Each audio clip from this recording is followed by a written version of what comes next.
Bulan puasa sebentar lagi akan berakhir.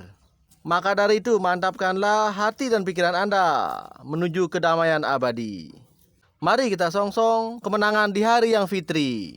Oke, menemani santap berbuka puasa Anda akan saya persembahkan update YouTube terbaru edisi 28 April. Seberapa serukah gosip update YouTube kali ini? Yuk sama-sama kita gunduli dan preteli. Hahaha. Check it dot. Segmen pertama, keluh kesah VTuber. Kasihan negeriku tercinta, sudah merdeka dari penjajahan, tetapi penipuan terus merajalela. Katanya negara hukum, tapi hukum masih bisa tawar-menawar. PT Future Pewtech telah menipu kami dengan video iklan bodong, dengan program fast track, dan dengan jual beli paket bintang atau jual beli PP antar member. Sedangkan PT Komunitas Cerdas Indonesia telah menipu kami dengan program Mega Kopi, di mana data diri kami di Pitup dijual atau dipindahkan ke P+. Member Pitup harus cerdas dan tersadarkan bahwa manajemen Pitup telah cuci tangan dan PT KCI cuci tangan juga.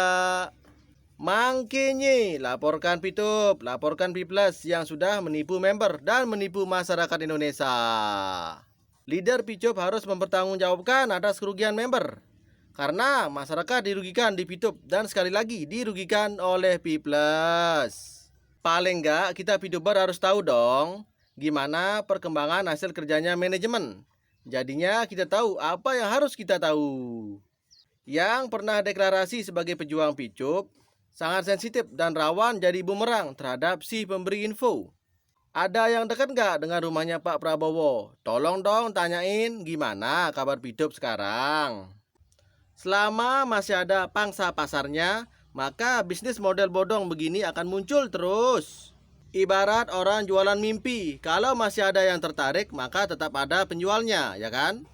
Kalau soal regulasi, ya bisa kucing-kucingan lah. Regulasi yang tegas harus sejalan dengan masyarakat yang terdidik, maka semua akan hilang dengan sendirinya. Selama masih ada yang melempar topik APK penghasil uang, pasti ada yang mencari dan ada yang mencoba. Dan ada yang men-share dan kemudian menghasilkan dan memamerkan hasilnya. Maka APK bodong akan sulit hilang dari bumi pertiwi. Apalagi ditambah leader mental penipu yang buat enak disambung-sambungin ke agama. Bang Napi pernah bilang, kejahatan terjadi bukan hanya karena niat pelaku, tetapi juga karena ada kesempatan. Urusan pakai agama, budaya atau apalah itu cuman bumbu coy. Selama masih ada kesempatan buat ngeruk duit orang, why not? Gini deh, anggap aja di suatu negara ada hukuman mati buat para pencuri. Nggak berarti dong naruh motor sembarangan di pinggir jalan tanpa kunci pengaman ekstra. Apalagi kalau hukumannya cuma sehari kurungan. Bila ada aplikasi yang aneh mengatasnamakan penghasil uang, jangan segan-segan beri kata kasar. Hati-hati dengan penipuan dan kita sudah trauma dengan aplikasi penghasil uang. Cukup sekali aja, jangan terjadi kedua kalinya. Aplikasi penghasil uang menurut saya memang ada sih. Contohnya Tokopedia, Shopee, Coinwork, dan kawan-kawan. Semua bisa menghasilkan uang. Cuman buat orang awam mikirnya pendek.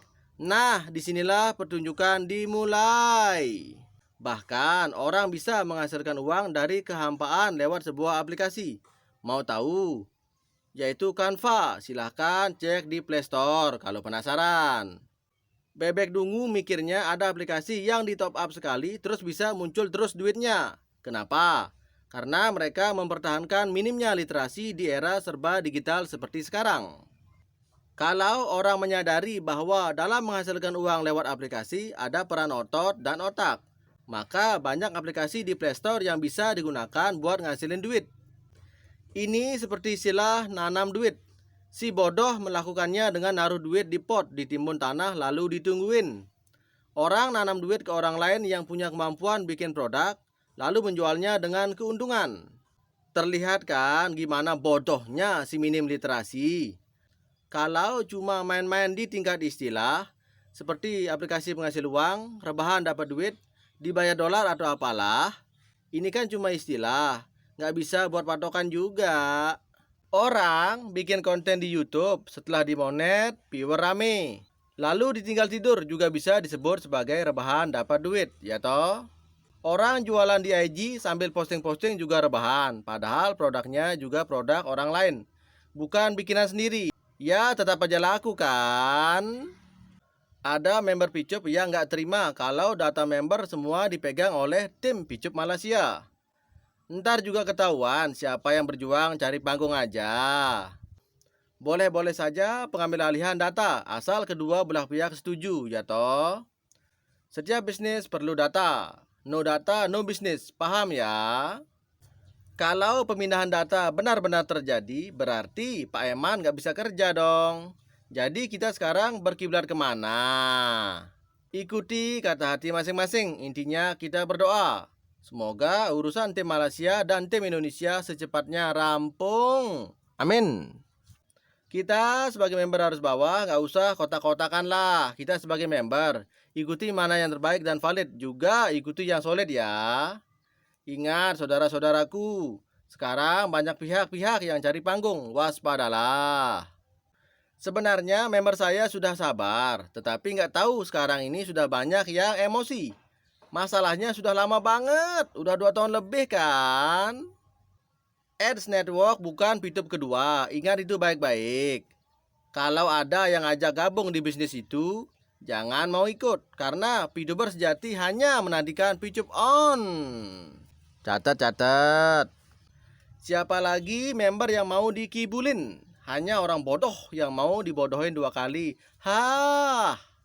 Sekali lagi, jangan mau lagi dibodohin untuk kedua kalinya sama pengkhianat Picup. Orang bodoh itu tidak ada, yang ada itu orang-orang yang membodohi. Menghormati seseorang itu wajib, brother, karena semua manusia itu satu bibit dari Adam dan Hawa. Baik dari segi agama dan suku apapun, kita wajib saling hormat menghormati. Betul apa betul? Kenapa jadi emosi? Daftar Picup itu kan gratis, nggak dipungut biaya sepeser pun. Fast track itu kan pilihan kita masing-masing, ya harus siap dengan risikonya. Dana fast track tidak melalui perusahaan ya, itu diantara member get member. Jadi sabar aja, kalau rezeki anak soleh tidak akan tertukar. Tapi aset member tertanam di Picup. Itu yang membuat mereka menunggu dan perlu dipertanyakan kesudahannya. Kok penjahat-penjahat Picup bawa-bawa barokah? Udah asalnya penjahat, nipu pasti bawa-bawa agama dan ngeklaim barokah. Ada kemungkinan APK Picup kedua itu dikelola oleh manajemen Picup yang pengkhianat kepada Pak Kiai Eman dan Mr. Jack Gowe. Udah ada ciri-cirinya kok, tinggal perlu diselidiki lagi langkah berikutnya. Entar ujung-ujungnya pasti ketahuan kok. Ads Network itu bisnis yang bergerak di bidang periklanan advertising. Sangat persis seperti Picup. Alangkah baiknya jangan berasumsi dulu. Biarlah mereka para leader mau menjalankan bisnis apapun. Karena itu semua adalah sebuah pilihan dan hak asasi. Kita fokusnya menunggu Picup on aja. Walau menunggu itu sebuah perjuangan untuk memperjuangkan hak kita dan aset kita. Dan kita memperjuangkan tanggung jawab kita ke semua member Picup. Kita lanjutkan segmen selanjutnya, motivasi VTuber. Anda hari ini adalah buah keputusan Anda di masa lalu. Anda di masa depan adalah buah keputusan Anda di hari ini. Hukum alam itu pasti, brother. Plus kali plus sama dengan plus. Benar kali benar sama dengan benar. Minus kali minus sama dengan plus. Salah kali salah sama dengan benar. Yang namanya hidup pasti semua orang akan menemukan kesulitan.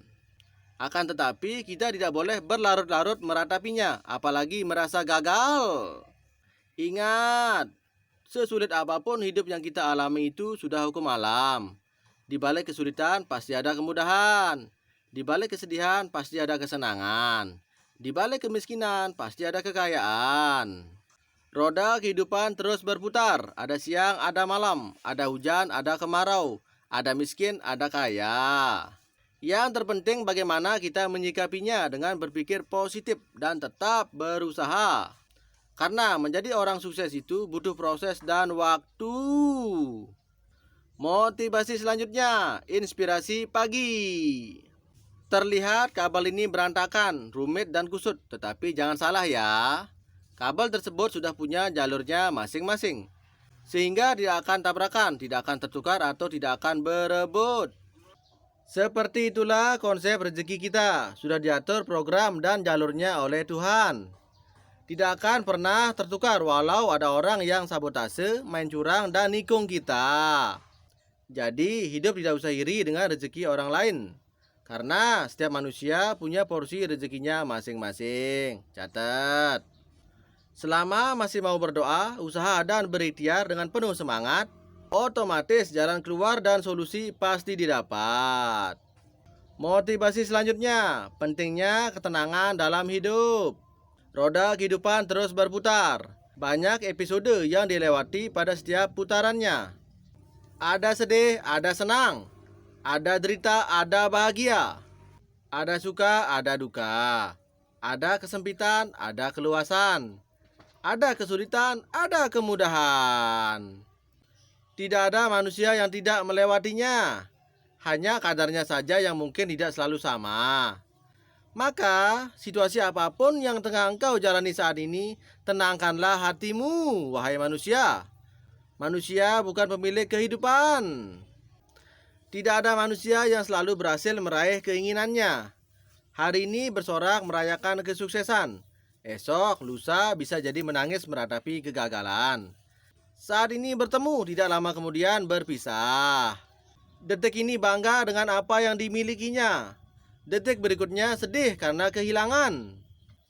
Maka, episode apapun yang sedang engkau lalui pada detik ini, tenangkanlah hatimu.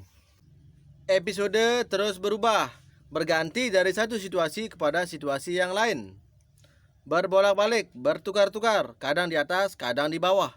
Kadang maju, kadang mundur. Itulah kehidupan. Namun, satu hal yang seharusnya tidak pernah berubah kepada kita, yaitu hati yang selalu tenang dan tetap teguh dalam kebenaran. Ketenangan sangat kita butuhkan dalam menghadapi segala situasi dalam hidup ini, terutama dalam situasi sulit dan ditimpa musibah. Jika hati dalam kondisi tenang, maka buahnya lisan dan anggota badan pun akan tenang. Tindakan akan tetap pada jalur yang dibenarkan dan jauh dari sikap membahayakan. Kata-kata akan tetap hikmah dan tidak keluar dari kesantunan. Sesulit dan separah apapun situasi yang sedang kita hadapi, dan dengan itulah kemudian insya Allah kita akan meraih keuntungan. Ketenangan adalah karunia Tuhan yang hanya diberikan kepada orang-orang yang beriman. Betul. Sekian saja update Bitep kali ini. Semoga berguna. See you.